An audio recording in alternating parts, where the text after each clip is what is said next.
आज हम आप लोगों को गुरुवार को क्या करना चाहिए और क्या नहीं करना चाहिए को समझाने के लिए, बताने के लिए आए। तो सर्वप्रथम यह बताते हैं आप लोगों को, गुरुवार का जो संबंध होता है वो गुरु ग्रह से होता है। अगर गुरु के प्रकृति के, उसके नेचर को समझ करके उस हिसाब से अगर गुरुवार को कार्य किए जाए तो कार्य की संभावना तो अच्छी होगी ही होगी। इसके अलावा गुरुदेव भी विशेष रूप से प्रसन्न होते हैं। अब यह चर्चा करते हैं कि गुरुवार का जो प्रकृति होती है, कैसी प्रकृति होती है, उसके जो स्वामी ग्रह होते हैं कौन होते हैं और उसके अधिकार क्षेत्र में किन किन चीजों का विशेष अधिकार होता है। तो सबसे पहले आप लोगों को बता देते हैं कि गुरु का संबंध विशेषतः ज्ञान से होता है, शिक्षा से होता है और आपके शरीर की जितनी भी चर्बी होती है उस पर अधिकार गुरु का होता है। इसके अलावा आकाश तत्व का भी स्वामी गुरु ग्रह ही होते हैं। अब यह बताते हैं आप लोगों को कि गुरु का जो रंग होता है वो कैसा होता है। तो गुरु का रंग पीला पीत रंग का होता है।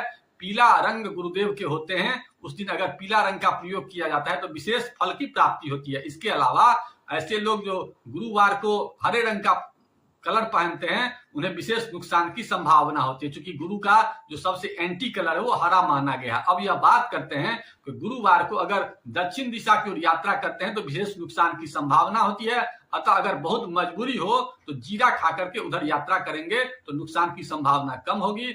अब गुरु के अधिकार क्षेत्र में जो विशेषता रोग आता है वो लीवर से संबंधित रोग जितने भी होते हैं वो सब गुरु के अधिकार क्षेत्र में आते हैं। तो लीवर से संबंधित अगर समस्या हो तो ऐसे पोजीशन में गुरुवार के जो भगवान होते हैं, भगवान विष्णु होते हैं, उनकी शरण में जाइए और उनके शरण में जाने के बाद ओम ब्रीम बृहस्पतये नमः स्वाहा या ओम ग्रांग ग्रिंग ग्रोंग सह गुरुवे नमः स्वाहा का ज्यादा से जप करने से गुरुदेव विशेष रूप से प्रसन्न होते हैं। इसके अलावा तब गुरु के वस्तु की बात करते हैं। गुरु की वस्तु विशेषता क्या क्या होती है। तो गुरु की जो वस्तुएं होती है विशेषता वो पीला जो चना दाल होता है वो होता है। इसके अलावा हल्दी होती है। इसके अलावा पीला केला होता है। इन सब वस्तुओं को विशेष रूप से गुरु का वस्तु माना गया है। और अगर दान करना हो तो ऐसे में किसी ब्राह्मण को इसका दान कर सकते हैं या दादा समान कोई व्यक्ति हो तो उनको दान करने से विशेष फल की प्राप्ति होती है।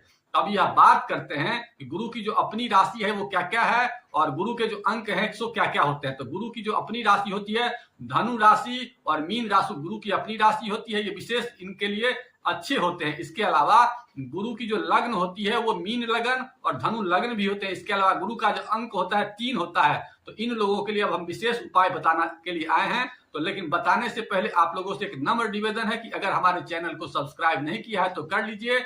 अब जो ऐसे लोग जिनकी राशि मीन राशि है या धनु राशि है, धनु लग्न है या मीन लग्न है या मीन राशि है, तो ऐसे लोगों के लिए साथ ही साथ जिनका भाग्यांक 3 है और जो लोग विवाह की बाधा से पीड़ित हैं, इसके अलावा ऐसे लोग जो लोग ज्ञान लेना चाहता उन सब के लिए एक उपाय है। उस उपाय को लिख लीजिए। सबसे पहले आपको गुरुवार को हल्दी 5 पीस लाना है और 5 पीस हल्दी ले आकर के किसी विष्णु मंदिर में जाइए। या विष्णु मंदिर ना हो तो किसी पीपल वृक्ष के पास जाइए, वहां पर उनकी विष्णु की तस्वीर रखिए और वहां पर सबसे पहले पीला फूल से उनकी पूजा कीजिए और पूजा करने के बाद हल्दी उनको भेंट स्वरूप चढ़ाइए और हल्दी की विशेष रूप से पूजा करिए। और पूजा करने के बाद संभव हो तो वहां पर विष्णु के किसी एक मंत्र का या तो ओम ब्रीम बृहस्पतये नमः स्वाहा या ओम ग्राम ग्रीम ग्रोम सह गुरुवे नमः स्वाहा का 108 बार मंत्र जप कीजिए। और मंत्र जप करने के बाद उस हल्दी को अपने घर पर ले आइए और हल्दी को ले आने के बाद वहां पर सबसे पहले क्या करिए कि जहां आप सोते हैं वहां पर एक रख दीजिए, अपने पूजन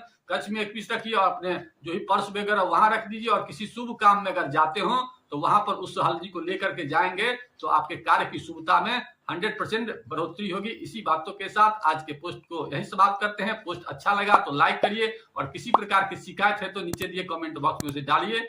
ओम नमः शिवाय।